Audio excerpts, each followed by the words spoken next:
I'm glad the cheetah's not dead.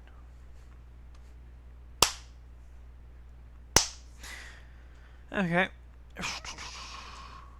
Thank you for last time. Oh, incidentally, even though it's Sunday, there is not going to be a Homestar Runner Spectacular today. I'm going to be working with some other stuff to make up for last time. Right now, specifically, I'm going to doing a little experiment. By far, the most viewed things I've done on my video have been Ryan and George reactions. They have successfully netted over 50 views combined. So now we're going to see what happens if I react to something. One, this will be the first pitch meeting I think I've reacted to. And second, it's something which has been out for a few days. See if that responds. See if just part of my success has been the timeliness of that first one. And I'm going to be making a big sacrifice for you guys. I have not seen the Mario Bros. 2023 movie yet. It's going to be spoil-free completely. I know the rich, twist-filled, dramatic narrative is the main praise the movie's been getting up until now, so let's just see what happens. So, you have a movie for me? Yes, sir, I do. I was thinking it's about time we make an animated Super Mario movie. Oh, my God, yeah, that is a massive franchise. How have we not attempted that yet? Because the live-action one from 30 years ago made Nintendo lose trust in the entire film industry. Yeah, that's fair. But I think they're gonna be okay with this version, sir. Oh, why's that? I'm sorry, I want to see that again. That face, that was a good face. I made Nintendo lose trust in the entire film industry. Yeah, that's fair. But I actually, like, the first I learned that movie existed, I was reading a friend's Nintendo Power magazine. They had, like, the full timeline of literally everything Mario made up until that point. And for the Mario movie, it was just, it happened. And let's not discuss it. Like, that was the intro. Everything had a little entry explaining what it was. The Mario movie was, it happened. We'd rather not discuss it.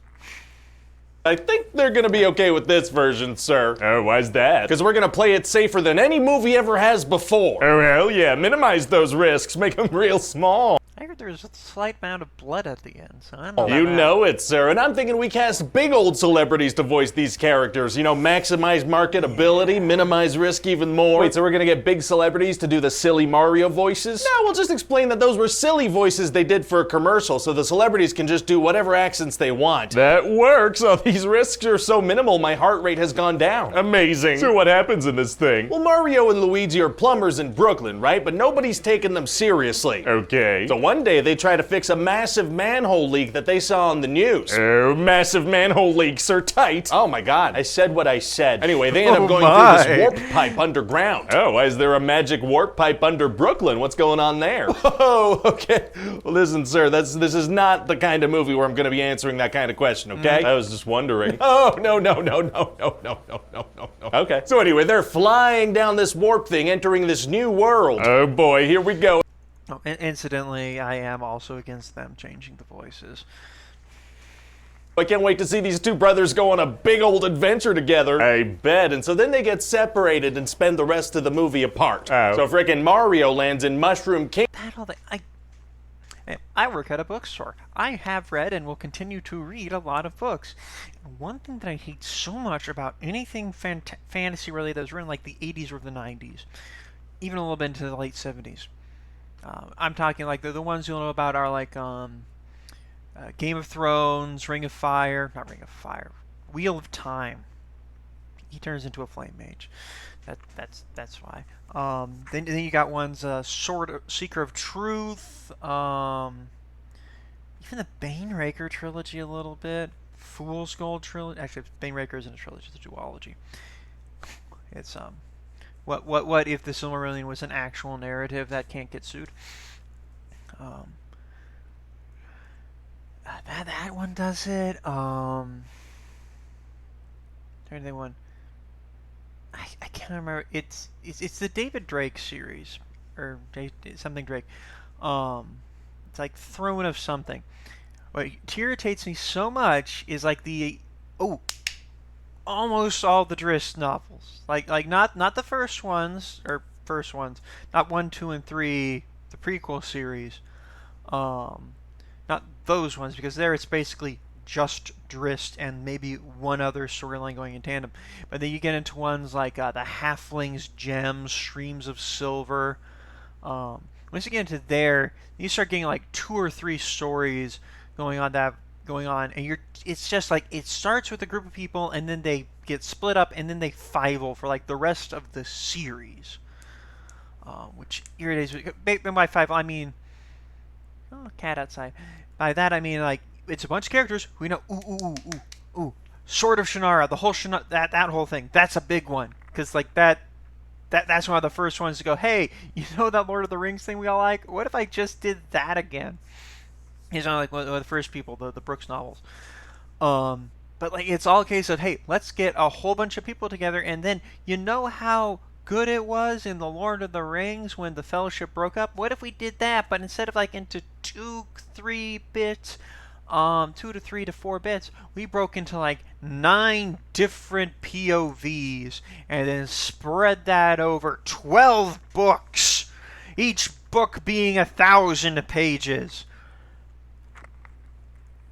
And that's every Robert Jordan novel. Ooh. I can't believe I forgot. A lot of the Dragon's Lance novels do that as well. Anyway, so that's they set that up there with Mario and Luigi kind of doing a similar thing, and it's just a trope I really hate. Anyway. Kingdom and meets Toad. Wow, he must be freaking out to be in an entirely new world after spending his whole life in Brooklyn. Not so much, because we gotta keep the plot going. That makes sense. So Toad brings him to see Princess Peach, and she's like, whoa, you're a human too? I was brought here when I was a baby. Interesting, so what's the story there? No further questions. Okay, wait, you can't just use courtroom. Hold on, I thought... I watched the game theory one before this. I think they said that she's specifically not a human. Also, I appreciate that she's still like twice. Room talk to dodge questions. Overruled. I'll allow it. So Mario finds out that Bowser wants to marry Princess Peach. Like an interspecies kind of thing. Okay. Well, you know, please don't describe it like that. Sorry. And so he's gonna destroy the Mushroom Kingdom using a superstar if she says no. Uh-oh. So Peach has to head out to ask the Kongs to ally with her. Sure, yeah, sounds like there's no time to waste. Time is of the essence for sure. So Mario is like, well, I'll help. And she's like, not until you complete an obstacle course. What? So Mario starts doing this obstacle course over and over, and he's just failing again and again. Princess Peach goes to bed. It's taking forever. Doesn't she have to leave kind of urgently? Yeah, well, the imminent threat to her kingdom is going to kind of take a back seat to watching this stranger get slightly better at jumping. Fair enough. Also, she's going to introduce the concept of power-ups to him. So what are these power-ups? They power you up? Well, like, are we explaining what they are? Like, why do they exist in this universe? They exist as power-ups to power you up. All right. Anyway, and so because honestly, which is a shame because honestly, like, that's like the main thing I would appreciate from one of these movies is explaining things, explaining what's the deal with the pipes, what's the deal with the power-ups.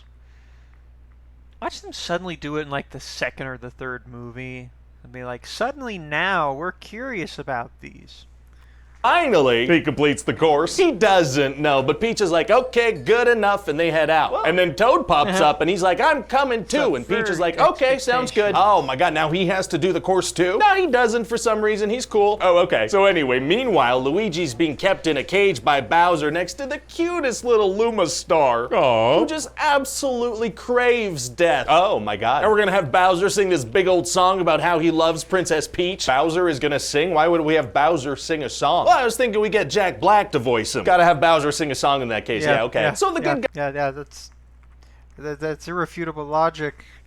And everything I've heard about the movie, song or song not included, they're like, oh yeah, Bowser was it, which was my impression. Like the second I heard, like when I first heard about it, I was like, Chris Pratt as Mario. Oh, okay, that guy could be an interesting Luigi. She could be an interesting Peach, but I'm just not crazy about the big voice actors casting type thing. Oh, they're getting Jack Black for Bowser. Yeah, that's an absolute must do. They had to do that. There was no other way of going about it. It's like casting Robin Williams as Professor Oak, except it actually makes sense and isn't just something that surprisingly nerdy actor really wanted that we all would have liked to see. guys make it to Cranky Kong, and he's like, all right, I'll give you my army if Mario can defeat my son in a fight. Kind of random. So then Donkey Kong is absolutely kicking Mario's butt, but then Mario manages to beat him. Oh wow, how does he manage that? Well, there were some power-ups, so he used those. Would he have been able to beat him without those? Oh, absolutely not. Performance-enhancing drugs are tight. Wait, no, that's not the message here. Are you sure? Yes, it is. No. Well, okay then. So what does this juiced-up battalion do next? Well, now that they have the army on their side, they get into carts and get onto Rainbow Road. That's from the video game. My brother's... Incidentally, does anyone else, like, really want to punch Seth Rogen? Leave a comment under the video if you do, and I would love a reason why. Because, like, I do have reasons, but they're less reasons, and they're more excuses, like him dissing the DK rap, apparently. That's a great excuse to want to punch him, but more than anything else, like, just... I see his face, I hear his voice, just really want to punch him. Anyway.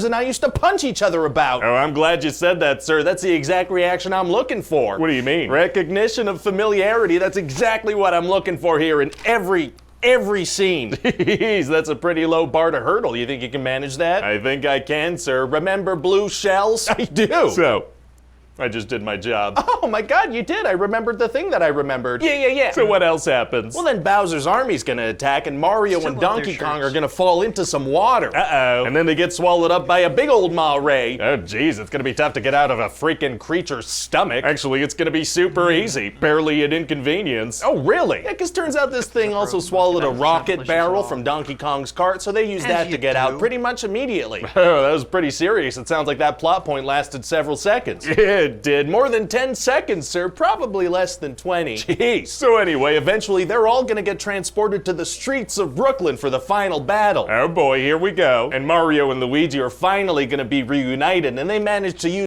Which I'm just going to assume... Here's my theory, Matt Pat. My theory is that Donkey Kong is going to conquer Brooklyn. And that's how we get New Donk City. A superstar to defeat Bowser. Wow. Well, it really goes to show anything is possible with performance-enhancing drugs. Again, not the message I'm going for here. But it might be, though. It might be, I don't know. So what do you think? Well, listen, I recognized a lot of the things you mentioned. Yeah. And I suspect other people will recognize them as well. Uh-huh. So, that's really all we need. This is gonna be a hit. Yeah. Well, this was the Tyrant's Den, and this was the Tyrant of said Den, which is the Tyrant's Den, and I am that Tyrant. Reminding all of you that Hollywood is not bankrupt, they're just cowards. Badoop.